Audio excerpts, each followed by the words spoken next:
बर्फ से ढका हुआ विशाल अंटार्कटिका महाद्वीप, जहां सफ़ेद बर्फ की चादरें नीले आसमान से मिलती हैं, वहां एक खास समुदाय रहता है, सम्राट पेंगुइनों का समुदाय। यहाँ हर पेंगुइन के लिए एक विशेष गीत होता है, जिसे हृदय गीत कहते हैं। यह गीत उनकी पहचान होता है और इसी के माध्यम से वे अपना जीवन साथी ढूंढते हैं। इस समुदाय में सबसे बड़े बुजुर्ग राजा और ज्ञानी दादा होते हैं, जो सभी परंपराओं के संरक्षक हैं। वे मानते हैं कि हर पेंगुइन को अपना हृदय गीत ढूंढना ही जीवन का सबसे बड़ा लक्ष्य है। इसी समुदाय में एक दिन एक छोटा सा पेंगुइन जन्म लेता है, जिसका नाम रखा जाता है नचन।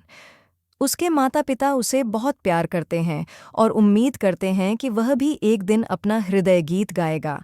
लेकिन जैसे जैसे नचन बड़ा होता है, सबको पता चलता है कि वह गा नहीं सकता। जब दूसरे पेंगुइन बच्चे मीठे स्वर में गीत गा रहे होते हैं, नचन की आवाज़ बस एक अजीब सी कर्कश ध्वनि होती है।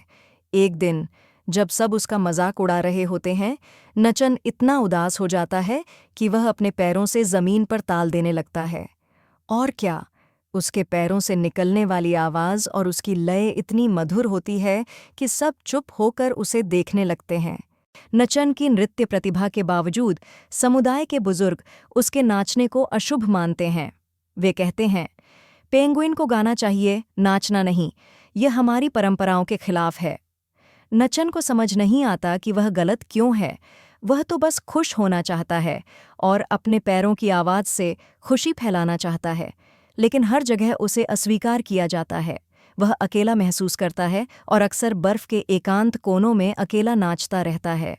एक दिन जब वह फिर से अकेला नाच रहा होता है, एक छोटी पेंगुइन स्वर उसे देख लेती है। स्वर को नचन का नृत्य बहुत पसंद आता है, लेकिन वह दूसरों के डर से उससे बात नहीं कर पाती।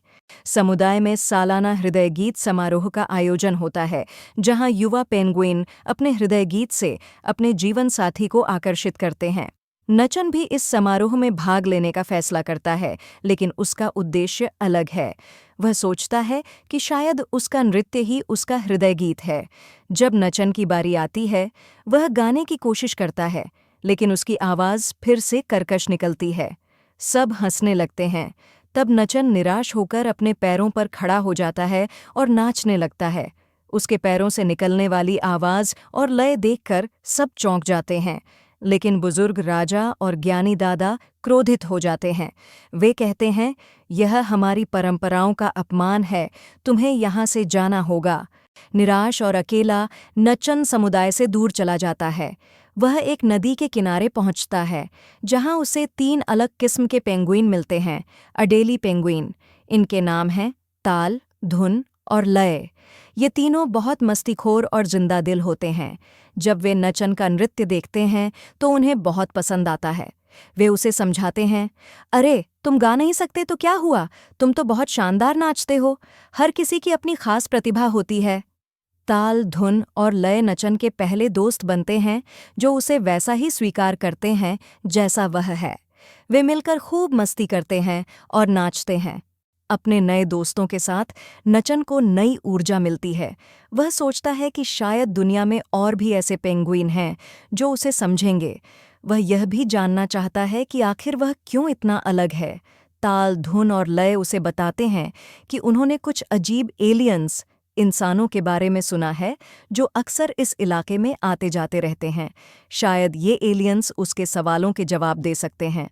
नचन अपने दोस्तों के साथ इन एलियंस को खोजने के लिए एक खतरनाक और रोमांचक सफ़र पर निकल पड़ता है।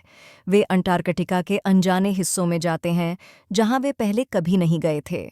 अपनी यात्रा के दौरान नचन और उसके दोस्तों को एक बड़े समुद्री क्षेत्र से गुजरना पड़ता है। यहाँ उनकी मुलाकात विशालकाय समुद्री जीवों से होती है। पहले तो वे डर जाते हैं, लेकिन जल्द ही उन्हें पता चलता है कि ये समुद्री जीव बहुत मिलनसार हैं। एक विशालकाय व्हेल उन्हें अपनी पीठ पर बिठाकर ले जाती है। वे देखते हैं कि समुद्र के नीचे कितनी सुंदर दुनिया है। रंग बिरंगी मछलियाँ, जेलीफिश और अन्य जीव उनका स्वागत करते हैं।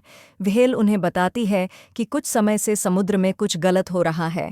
मछलियाँ कम हो रही हैं और पानी अजीब तरह से बदल रहा है। वह नचन से कहती है, तुम जो खास हो, शायद तुम ही इस समस्या का हल ढूंढ सकते हो। व्हेल की मदद से नचन और उसके दोस्त एक अजीब जगह पर पहुंचते हैं, जहां कुछ बड़े बड़े धातु के जीव जहाज खड़े हैं। यहाँ उन्हें 2 पैरों वाले अजीब जीव इंसान दिखाई देते हैं। ये वही एलियंस हैं जिनके बारे में उन्होंने सुना था। पहले तो वे डरकर छिप जाते हैं, लेकिन जब वे देखते हैं कि ये एलियंस कुछ बड़े बड़े डिब्बों कंटेनर में मछलियां भर रहे हैं, तो उन्हें समझ आता है कि शायद यही वजह है कि समुद्र से मछलियां गायब हो रही हैं। नचन अपने दोस्तों के साथ मिलकर एक योजना बनाता है कि कैसे वे इन एलियंस को यह समझा सकते हैं कि वे गलत कर रहे हैं। नचन और उसके दोस्त धीरे धीरे एलियंस वैज्ञानिकों के करीब जाते हैं। वे देखते हैं कि ये एलियंस कुछ मशीनों के साथ काम कर रहे हैं और कागज़ों पर कुछ लिख रहे हैं। एक दिन जब एलियंस आराम कर रहे होते हैं, नचन उनके पास जाता है और अपने पैरों से ताल देना शुरू कर देता है।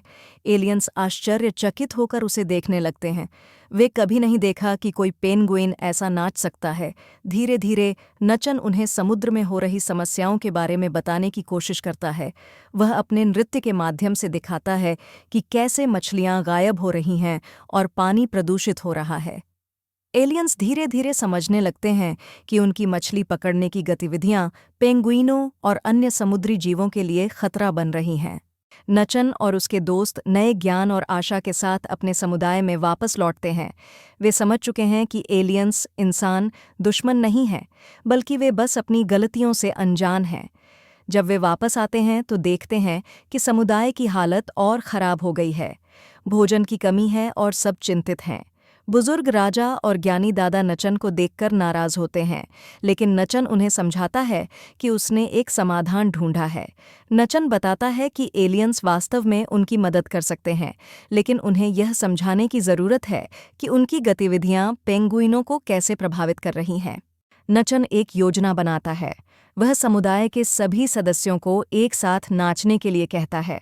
शुरू में सब हिचकिचाते हैं, लेकिन जब ताल, धुन और लय नाचने लगते हैं तो धीरे धीरे दूसरे भी शामिल हो जाते हैं। जल्द ही सैकड़ों पेंगुइन एक साथ नाच रहे होते हैं। उनके पैरों की आवाज़ इतनी तेज़ होती है कि दूर तक सुनाई देती है। ये आवाज़ उन एलियंस वैज्ञानिकों तक पहुंचती है जो अभी भी वहां शोध कर रहे हैं। वैज्ञानिक आकर्षित होकर उस जगह पर पहुंचते हैं जहां पेंगुइन नाच रहे होते हैं। वे यह देखकर आश्चर्यचकित रह जाते हैं कि कैसे सैकड़ों पेंगुइन एक साथ इतनी सुंदर लय में नाच रहे हैं। नचन आगे आता है और अपने नृत्य के माध्यम से वैज्ञानिकों को दिखाता है कि कैसे उनकी मछली पकड़ने की गतिविधियां पेंगुइनों के लिए खतरा बन रही हैं। वैज्ञानिक इसे समझते हैं और वादा करते हैं कि वे दुनिया को यह संदेश देंगे। वैज्ञानिकों की मदद से अंतर्राष्ट्रीय स्तर पर मछली पकड़ने पर प्रतिबंध लगा दिया जाता है। धीरे धीरे समुद्र में फिर से मछलियां बढ़ने लगती हैं और पेंगुइनों के लिए भोजन की समस्या खत्म हो जाती है। समुदाय में एक बड़ा जश्न मनाया जाता है। इस बार बुजुर्ग राजा और ज्ञानी दादा भी नचन की प्रतिभा को स्वीकार करते हैं।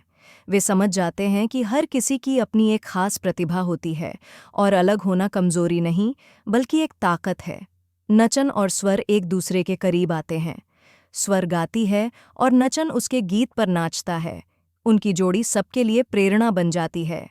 अंत में सभी पेंगुइन यह समझ जाते हैं कि अलग अलग होने में ही खूबसूरती है। वे सीखते हैं कि हर किसी को अपनी खास प्रतिभा के साथ स्वीकार किया जाना चाहिए, चाहे वह कुछ भी हो। इस कहानी का सार यह है कि अपनी अनूठी प्रतिभा को स्वीकार करना और उस पर विश्वास रखना ही सच्ची सफलता की कुंजी है। नचन जब अपने नाचने की कला को छिपाने की बजाय उसे गले लगाता है, तो वह न केवल अपने समुदाय को एक बड़े संकट से बचाता है, बल्कि उन्हें यह भी सिखाता है कि अलग होना कमजोरी नहीं, बल्कि एक ताकत है। उसकी दोस्ती की शक्ति, ताल, धुन, लय और स्वर और पर्यावरण के प्रति जिम्मेदारी यह दर्शाती है कि हमें अपनी विशिष्टता के साथ साथ प्रकृति और दूसरे जीवों के प्रति भी संवेदनशील होना चाहिए। अंत में यह कहानी बच्चों को यह प्रेरणा देती है कि जब तुम खुद से प्यार करोगे और अपनी कला को दुनिया के सामने प्रस्तुत करोगे, तो पूरी दुनिया तुम्हारी तालियों से गूंज उठेगी।